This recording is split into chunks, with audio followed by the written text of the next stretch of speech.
Assalamualaikum warahmatullahi wabarakatuh. Jumpa lagi dengan Ibu, di mana materi kita tentang potensi sumber daya kelautan di Indonesia. Di mana materi pembelajaran kita yaitu tentang potensi sumber daya kelautan Indonesia, 2. Pengertian hukum laut internasional atau konvensi hukum laut, 3. Kesepakatan konvensi PBB tentang hukum laut, 4. Sumber potensi kekayaan laut, 5. Ciri-ciri budaya masyarakat bahari.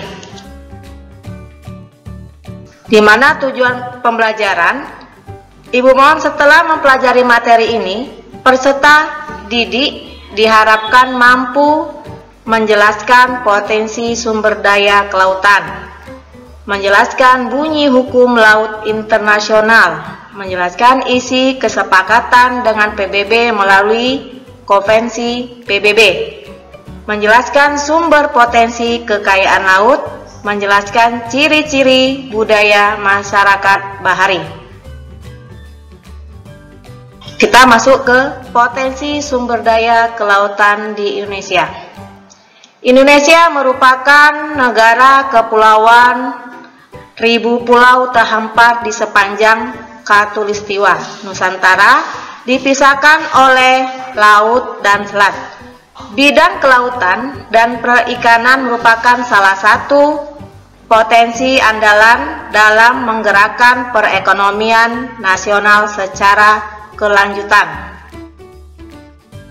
di mana pemerintah berusaha membuat konvensi hukum laut internasional bekerjasama dengan PBB, yaitu perjanjian internasional yang dihasilkan dari konvensi PBB yang berbunyi hak dan tanggung jawab negara dalam penggunaan lautan di dunia serta menetapkan pedoman untuk bisnis, lingkungan dan pengelolaan sumber alam laut.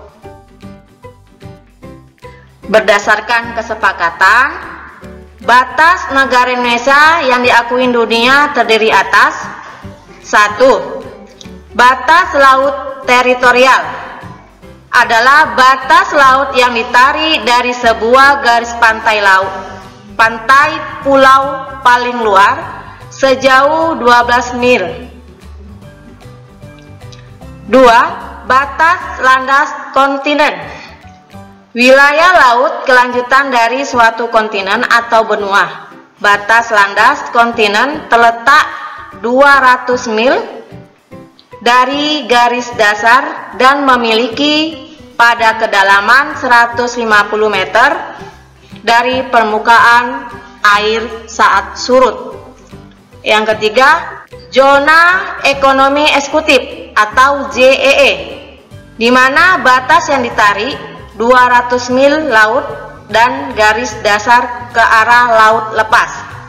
Yang keempat, zona tambahan, wilayah tambahan pengelolaan sejauh 12 mil laut dari batas luar garis teritorial. Adapun sumber-sumber potensi kekayaan laut, 1. Sumber daya alam kelautan terbarukan berupa perikanan laut, perikanan air payau, dan hutan mangrove. Yang kedua, sumber daya alam kelautan yang tidak dapat diterbarukan seperti minyak dan gas bumi, timah, biji besi, dan mineral lainnya. Yang ketiga, jenis energi kelautan seperti pasang surut, gelombang angin, dan konvensi energi termal lautan.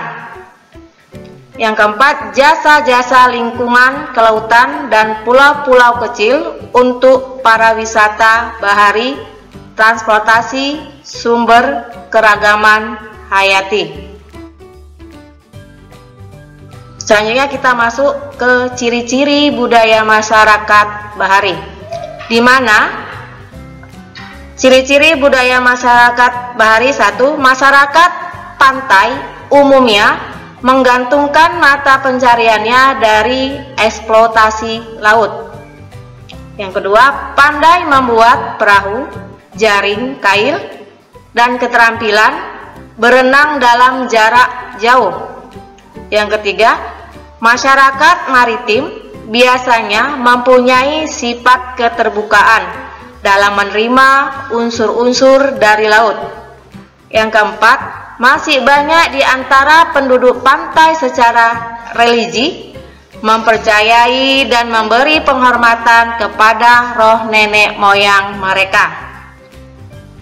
Selanjutnya, masyarakat pantai suka melakukan interaksi sosial dengan masyarakat luar, terutama penduduk pantai lainnya manapun terhadap masyarakat pedalaman.